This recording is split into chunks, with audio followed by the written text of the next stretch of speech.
Hello friends, don't forget to subscribe if you enjoy this journey. Tonight's story, why medieval people thought the moon could make you crazy. Let's drift into a time when the moonlit sky held mysteries too powerful to ignore. In the quiet darkness of the medieval world, where candles flickered and wolves howled in the distance, the moon wasn't just a celestial body. It was a force, silent, silver, and strange. People looked up at the night sky and believed the moon had the power to stir the seas and the minds of men. The belief wasn't considered superstition. It was accepted as fact. Physicians, scholars, monks, and even kings thought the moon had a direct influence over human behavior. After all, if the moon could tug at the vast oceans, why couldn't it pull at the mind, which they imagined was filled with its own shifting tides? The word lunatic itself was born from this idea, from luna, the Latin word for moon. It described those who, under the light of the full moon, seemed to lose their grip on reason. A man might shout at shadows, or a woman might wander from her home in a trance-like state. In a world without science as we know it, the moon's glow was both beautiful and dangerous.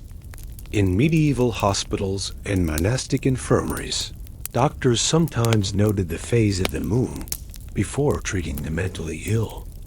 A full moon was often linked with sudden fits, strange dreams, or moments of violent confusion.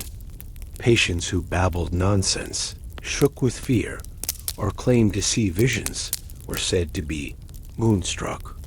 Some healers believed the moon's light could enter the eyes and seep into the brain, disturbing the balance of the four humors, the ancient theory of bodily fluids that governed health. An excess of yellow bile might make someone quick-tempered. Too much black bile? Melancholy. But the moon, they thought, could throw everything off at once. Even the church took the moon seriously. Though official doctrine focused on sin and salvation, many clergy accepted the lunar connection quietly. Monasteries often kept detailed records of lunar cycles, watching for patterns in behavior. If a monk became restless, if a villager reported hearing voices, the full moon was blamed. And then there were the tailies. Legends passed from hearth to hearth spoke of werewolves, creatures cursed to transform under the light of the moon. Some said witches drew power from lunar beams, whispering spells when the moon was highest. In lonely cottages and forest clearings, people lit extra candles and locked their doors on moonlit nights just in case. Not all beliefs were fearful. Some medieval herbalists used the moon to guide their work, planting and harvesting according to lunar phases. They believed certain plants gathered strength during a full moon, especially those used for calming the mind: lavender, sage, and valerian root. These were brewed into teas or worn in small pouches around the neck as protection against lunar madness. In many ways, these ideas made sense to them. The moon's presence was undeniable, always changing, always watching. It lit up the world when the sun was gone, casting long shadows and transforming familiar places into eerie landscapes. It was a symbol of time, of mystery, and of magic. As you close your eyes tonight, imagine the hush of a medieval village under the full moon. The thatched roofs gleam faintly in the pale light. Somewhere, a dog growls at nothing. And inside a candlelit room, a healer watches the sky, waiting, hoping the moon will pass quietly and that the night will hold no madness. In the heart of medieval towns, where cobbled streets curled like ribbons and the bell towers marked each hour with solemn chimes, the full moon's approach was something quietly noted by many. Tavern whispers turned uneasy. Mothers drew curtains tighter. Even the town watch, hardened and skeptical, seemed more alert during those strange silver nights. In monasteries perched on lonely hillsides, monks prepared special prayers during the lunar cycle, reciting ancient verses meant to guard minds from lunacy. They had seen too much not to believe. One scribe wrote of a brother who, during a full moon, rose from his bed and walked straight into the woods, barefoot and murmuring Latin phrases no one had taught him. When found days later, he remembered nothing, and his feet were bloodied from thorns. It wasn't just madness they feared, it was transformation. Folklore, so often woven into daily life, told of people cursed to change form under the moon's glow. Though the idea of werewolves as we imagine them today wasn't fully formed, there were murmurs of beastmen, villagers who vanished each full moon, only to return with wild eyes and torn clothes. Their families said little, only that the moon takes something each time. In the villages, wise women, the midwives and herbalists had their own rituals. Some would draw bowls of water and set them outside during a full moon, believing the light would charge the liquid with protective energy.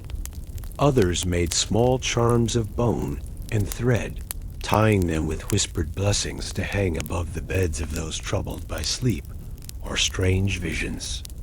And then there were the dreamers, men and women who, when the moon rose full, claimed to see cities made of glass, towers of silver, or hear music not of this world.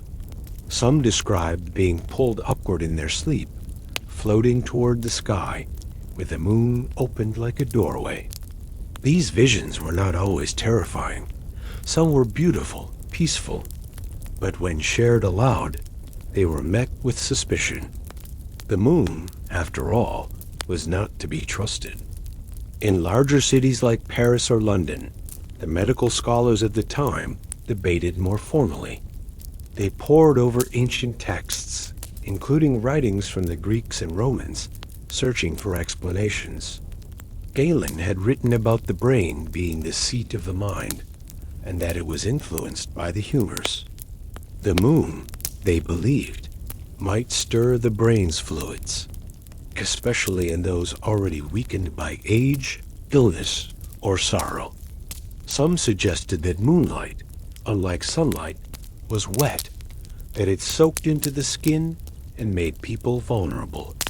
This idea was passed from lecture halls to apothecaries, influencing the way certain treatments were timed. A common rule among physicians was, never perform bloodletting during a full moon. The body, they believed, would be overwhelmed. Farmers, too, had their wisdom. They watched their animals closely during lunar events. Horses were said to go skittish. Hens refused to roost. Dogs howled for hours without reason. And in some places, villagers swore the wells ran colder, and shadows seemed longer. What's fascinating is that many of these beliefs were not rooted in fear alone, but in observation, a kind of grassroots science, drawn from patterns they saw again and again. They may not have had microscopes, but they had generations of memory. And memory, in a world lit by candlelight and governed by silence, held power. So when the moon was full and clouds parted to reveal that glowing disk, many paused to look up. Some whispered prayers, others locked their doors. But all in some way felt its pull, ancient, silent, and strange. Tonight, as your eyes grow heavy, imagine lying in a small wooden room, the thatch above your head rustling in the breeze. A full moon spills its light through a narrow window, and for a moment, the world feels still and otherworldly. Far beyond the superstition and fear, medieval minds began building theories to explain the moon's peculiar power. not just through stories and myth, but through logic as they understood it. In the libraries of stone-cold abbeys and universities, dusty manuscripts lay open beneath flickering candlelight. Scholars, scribes, and clerics read the ancient wisdom of Pliny the Elder, Aristotle, and Ptolemy. These classical thinkers were revered, and though much of their science was flawed by modern standards, their words shaped entire worldviews. Pliny had once written that the moon affects the moisture in all things, plants, tides, and even people. This, the scholars reasoned, must be why the moon had power over the brain. After all, the brain was the moistest organ, the seat of thought and spirit. If the moon could tug oceans, why not the mind? Physicians believed the body was ruled by the four humors: blood, phlegm, yellow bile, and black bile. Health came from balance. Madness, melancholy, rage, these were all signs of imbalance. The moon, they suspected, could stir these fluids, especially in those already vulnerable. A melancholic soul, touched by the moon's strange pull, might fall deeper into sadness, or into something unrecognizable. The term lunatic itself was born of this belief, from luna, the Latin word for moon. Legal documents and medical records of the time even referenced lunar madness, noting patients who were otherwise calm, but who became erratic and violent during the full moon. These cases were whispered about in courtrooms and apothecaries, always with the same question: what causes a person to break beneath the moonlight? Meanwhile, in the countryside, stories continued to grow. A boy in a village near Rouen was said to sleepwalk only during the full moon, rising from his bed with eyes wide and glassy. His family believed he had been touched by a moon spirit. They tied bells to his wrists so they would hear him moving in the night. In another town, a woman known for her strange fits was treated with herbs only gathered beneath a waning moon. A local midwife insisted it made the plants more potent. The remedy seemed to help, though no one knew why. Some said it was the herb. Others whispered it was the moon's fading influence. Churches, too, took notice. While the church officially denounced astrology, many clergymen still held private beliefs about the moon's spiritual significance. The moon was often linked to the Virgin Mary in art and scripture, pure, glowing, distant. But it was also seen as the mirror to the sun, a symbol of reflection and shadow, of mystery and hidden truth. Some priests preached caution during the full moon. They told their flocks to pray more fervently, to avoid alcohol and late-night wandering. Others blamed the moon when temptation overwhelmed the soul, when confessions of lust, anger, or dark dreams filled the booths. And in monasteries, young novices were told stories about monks who lost their minds under the moon. They were cautionary tales, yes, but also lessons in humility, reminders that even the pious were vulnerable to the great mysteries of God's creation. Among the common people, remedies for moon madness spread like wildfire. Sleep under iron nails, they said. Wash your forehead with water, touched by moonlight, then bury the bowl.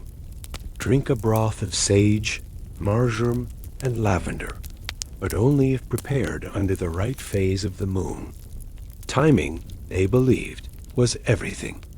The idea wasn't just to cure madness, but to shield the mind, to build a kind of armor against the moon's invisible rays.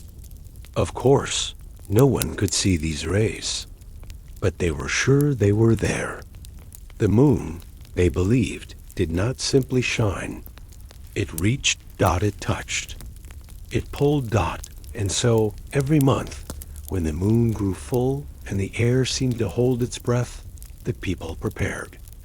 Locks were checked, candles lit, wards hung, and dreams, those strange wandering visitors, were met with wary hearts. Tonight, let your own dreams be gentle. You lie beneath that same moon, centuries later, still glowing silently in the sky. Its mysteries remain just out of reach. But for now, let it guide you not into madness, but into rest. As the centuries turned, the medieval world grew more curious. It wasn't enough to simply fear the moon. People wanted to understand it, to map its movements, to chart its rise and fall like the tides it was said to command. In the tall towers of early observatories, monks and scholars began to keep moon journals, records of how the moon looked when it rose and what happened on the ground below. They noticed patterns. Children born under a full moon were said to be wild-hearted. Livestock birthed on such nights often grew up unruly or untrainable. Illnesses worsened in the glow of lunar light, and the insane, those poor souls kept in quiet stone rooms or wooden cages, would sometimes scream or claw at the walls when the moon beamed through the window. It was hard to deny that something was happening. Medical texts began including sections on the moon. Some recommended bleeding patients under specific lunar phases to balance the humors. Others warned against surgeries during full moons, claiming the wounds would bleed more and heal slower. The moon was becoming a kind of celestial clock, ticking not just through time, but through the health of the body and the soul. In London, a group of physicians began what they called lunar casework, noting how patients' symptoms fluctuated with the moon. One man, a stonemason, came in regularly for episodes of rage, always during the full moon. A woman from the outskirts of the city suffered nightly fevers that only came when the moon was at its highest. They weren't alone. Even kings and queens paid attention. Queen Isabella of France was said to consult a monk physician who kept lunar charts. Before key decisions, she would ask if the moon favored caution or courage. When her son fell ill with strange fits, she had his room shaded from moonlight, the curtains stitched with silver threads to distract the moon's eye. Alchemists, too, added their voice to the mystery. To them, the moon was not a threat, but a partner. They believed its light could awaken secret properties in metals and plants. They ground moon-touched herbs into powders, poured moonlit water into flasks, and whispered chants under the lunar gaze. The moon, they said, was the gate to higher knowledge, and only the brave dared look through it. Not all agreed. Some began to question the fear. A few physicians argued that the moon was not to blame for madness, that the stars and moon had no power over man. Only God did. They believed the mind was a sacred place, untouched by the cosmos. But even among them, doubt lingered. Why then did so many go mad at the same time? Why did the moon's light feel so strange? Artists painted the moon as a pale woman, beautiful, cold, and distant. Poets called her the silent eye of night, the keeper of secrets. In stories told around fires, the moon was both a muse and a monster. It inspired dreams, but it could also reach into them. In some villages, children were taught not to look directly at the moon. "She see you," they were told, "and she never forgets a face." Superstition and science danced together, tangled like ivy through the stone walls of thought. And through it all, the moon remained, silent, faithful, eternal, watching, waiting. Even now, as you lie in your bed and the world grows still, that same moon hangs above. Perhaps it's just light and shadow. Perhaps it's more. But tonight, it's simply there, soft and silver, inviting your mind to drift gently through history and into sleep. As time drifted forward into the later centuries of the medieval era, the belief in the moon's influence on the mind only grew stronger. It was no longer just a mystical idea whispered by monks or scribbled in the margins of worn manuscripts. It became part of how the world was understood, a lens through which people interpreted both illness and identity. In village squares and candlelit halls, the word lunatic began to slip into the daily language. It came from the Latin word lunaticus, which meant moonstruck, and many believed that those who behaved erratically or differently were not cursed by demons or simply mad, but rather touched by the pale light of the moon. Physicians, priests, and peasants alike referred to such individuals as children of the moon. These people were not always feared. Sometimes they were pitied, sometimes admired. In certain stories, the lunatic could see what others could not. Angels dancing on rooftops, or strange beasts hiding in wells.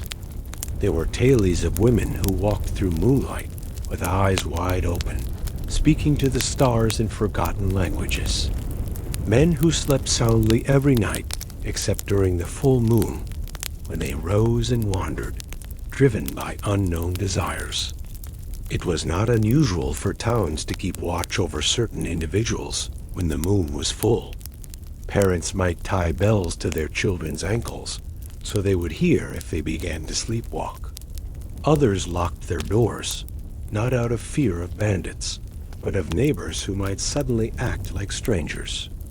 Some communities rang church bells at midnight, believing the sound could shake loose the moon's grip on vulnerable minds. The connection between the moon and madness extended into treatments as well. Medieval healers, working with the tools of astrology and ancient texts, often timed their remedies according to lunar phases. If a person suffered from melancholy, what we might now call depression, a healer might prescribe herbs only gathered during a waning moon.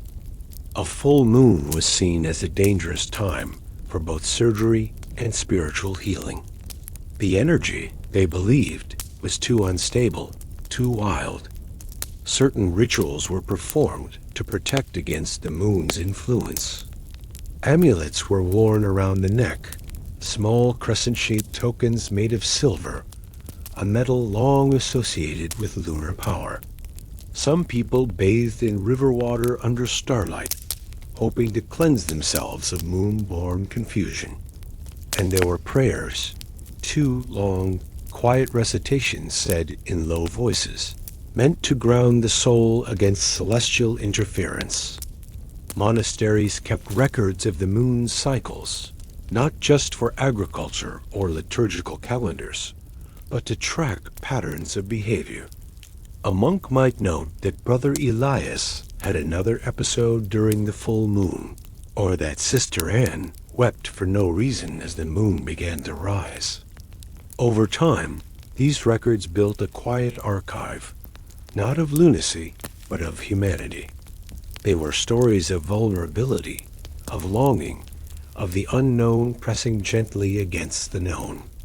There were even artists who tried to capture the moon's pull. In illuminated manuscripts, the moon was sometimes painted not as a distant sphere, but as a face, watching, calm, and yet somehow knowing. In stained glass windows, the phases of the moon circled around saints, as if reminding the viewer that holiness, too, must contend with madness. And in all of this, the line between science, religion, and story remained thin. The moon did not belong solely to one realm. It was physical and spiritual, measurable and mysterious. It governed tides and moods, crops and dreams. To the medieval world, The moon was not just a celestial body, it was a silent witness to human frailty and wonder. People did not ask whether the moon influenced the mind. They accepted that it did. The question was how, and how best to live with it. For in a world where illness was feared and knowledge was scarce, the moon offered both an explanation and a companion.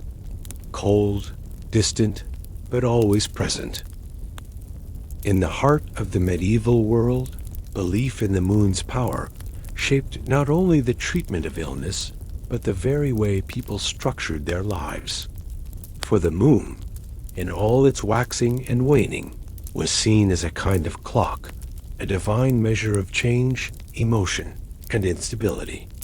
Families kept their own lunar calendars, scratched onto wood or painted on walls, not just to mark harvests or holy days, but to watch for signs of personal danger. A mother might whisper, "Be careful, the moon is full tonight," before her child went to sleep, as if to ward off unseen hands tugging at the mind.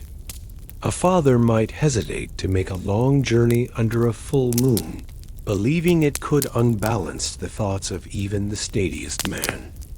In some regions, midwives refused to deliver babies during a full moon, believing that children born under its light would grow up moonstruck. They feared the child would be restless, sleepless, or worse, gifted with the ability to see things. Others could not. While some saw this as a blessing, most feared what they did not understand. Even kings and nobles consulted astrologers when madness touched their courts. A lord who suddenly raved at the stars or wandered through the halls barefoot in the night might not be considered mad, but afflicted by lunar influence. Physicians might suggest treatments tied to moon phases, or even ask the clergy to perform blessings timed with the new moon to reset the afflicted mind. Lunacy was not only a matter of individual health, it was a communal concern. Towns and villages developed customs to handle episodes of madness that seemed to rise and fall with the moon. In some places, people believed building circular wells or towers could help confuse moon spirits and protect a town from their effects. The logic was poetic. Round shapes mirrored the moon, making it less likely to envy or curse the town. Folklore carried these fears and hopes even further. Tales spread of men who vanished during a full moon and returned days later with no memory, speaking strange languages or refusing to speak at all. One such tale told of a shepherd who walked into the forest on a moonlit night and returned with silver in his hair and stars in his eyes, unable to look at the sun again. Another popular belief claimed that mirrors held under moonlight could steal part of one's soul. Children were warned never to gaze into water by moonlight, for fear their reflection would be replaced by a moon spirit. Some said that if you slept outdoors under a full moon, you might awaken with madness in your bones. Or worse, that the moon would whisper secrets to you that no one should ever hear. In many ways, the fear of lunar madness was also a reflection of the era's struggle with unpredictability. Life in medieval times was harsh and uncertain. Illnesses appeared without warning. Weather ruined crops. People vanished or changed or broke. The moon became a symbol, a way to explain what couldn't be explained, a name to give the chaos. And yet, for all its fearsome power, the moon was also a source of wonder. Poets wrote about its glow in courtly love songs. Artists painted it hanging above holy scenes. Farmers still watched it to time their plantings. Lovers met under it, believing its light made confession sweeter. It was not merely feared, it was respected, even cherished. People turned to the moon for meaning. When their thoughts grew tangled, when dreams turned dark, when voices whispered that weren't there, It looked up, saw that cold, pale coin in the sky, and whispered, "It's the moon." The belief may seem strange now, but it gave comfort that it offered an answer. And in a world full of shadows, the soft, glowing light of the moon, even as it was blamed for madness, gave shape to the darkness. As beliefs deepened, medieval societies began crafting rituals, not just to observe the moon, but to shield themselves from its perceived dangers. While churches rang bells to drive off evil spirits, some villages rang smaller bells at moonrise, hoping the sound would scatter lunacy from the air. In mountain hamlets, women would hang bundles of dried lavender and rosemary by their doors, herbs thought to confuse or repel the moon's gaze. These weren't simply superstitions. They were woven into the fabric of daily life. Grandmothers passed down moon charms sewn into children's clothing, and fathers carved protective circles around their homes using ash wood, which was believed to resist the lunar pull. Midnight prayers were whispered facing away from the moon, and some devout believers carried polished stones in their pockets, called loon stones, thought to absorb errant moonlight and trap madness before it could enter the mind. Some even buried these stones in the corners of their homes, a quiet pact between earth and sky. Monasteries kept their own lunar records. In some cases, monks would note spikes in erratic behavior among their brethren and trace it back to the lunar calendar. A monk speaking in tongues or sobbing through his prayers might not be punished, but gently isolated and offered candlelight instead of moonlight, warmth instead of judgment. The idea of the moon as a mirror, not just of the sky, but of the soul, gained traction. What you carry inside, the saying went, the moon will echo back. People believed that if your heart was heavy, the moon would deepen it. If you were angry, the moon might make you reckless. If you were lonely, the moon could pull your mind into places it shouldn't go. This mirrored power was especially feared during certain full moons, such as the harvest moon or the blood moon. The reddish tint of the blood moon was thought to signal more than astronomical rarity. It foretold madness, war, and even divine punishment. During these nights, some towns shuttered windows with thick cloth and forbade children from going outdoors. Silence was considered a shield. In one folktale from northern France, a noblewoman lost her entire family in a single night during a blood moon. It was said that she awoke wandering the castle halls, blade in hand, muttering to shadows. Her servants claimed she never spoke again, except to the moon, whom she blamed for everything. The tale ended not in horror, but in sorrow. She was later found asleep in the gardens, covered in morning dew, whispering an old lullaby to the rising sun. In contrast to these dark legends, healers tried to balance the moon's influence. Some prescribed moon baths, not in water, but in moonlight. The idea was to take control of the moon's power, standing still under its glow for exactly 13 breaths, palms open, was believed to bring clarity rather than confusion. But this was dangerous magic. The ritual had to be done at a specific angle, facing a silver coin placed on the ground. Done incorrectly, it was feared. The ritual could invite the moon into your soul rather than calm it. Others turned to ink and parchment. Writing one's fears beneath a full moon and burning the paper by sunrise was said to free the mind. A famous healer named Brother Thomas wrote an entire book on moon cure spells, remedies involving owl feathers, crushed violet petals, and prayers written backward in Latin. His text was banned shortly after its publication, but copies secretly circulated for centuries. In quiet places, under quiet skies, people still listened. The wind rustled through trees as the moon looked down, silent and steady. Some claimed they heard voices in the rustle, not malevolent, but ancient. Gentle, the kind of voice that didn't yell but pulled, that asked questions instead of giving answers. The medieval world, for all its darkness and hardship, found comfort in assigning meaning to chaos. Madness was not random, it was lunar. Suffering had a rhythm, a face in the sky, and by naming it, by crafting rituals and stories around it, people could feel they had some power over it, even if just a sliver. Even now, centuries later, the idea lingers. The word lunatic still echoes. The full moon still draws stares.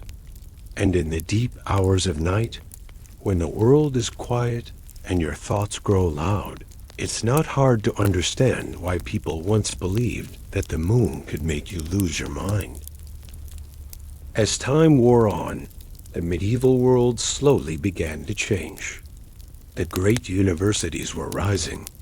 Scholars, both cloistered and noble-born, began to question the old tales. Astronomy was blossoming, and with it came a desire to separate myth from measurable truth. The moon, once wrapped in layers of fear and folklore, became the subject of study. Yet the moon did not let go of its grip so easily. Even among scholars, the idea of lunar influence lingered. Physicians like Paracelsus, centuries ahead of their time, still spoke of the moon's impact on bodily fluids, particularly the humors that governed health and temperament. If blood, phlegm, black bile, and yellow bile were out of balance, the moon was still blamed. A patient made restless under a full moon was not dismissed as merely anxious. They were moonstruck, a term still used, whispered even in polished chambers. Theories tried to explain it.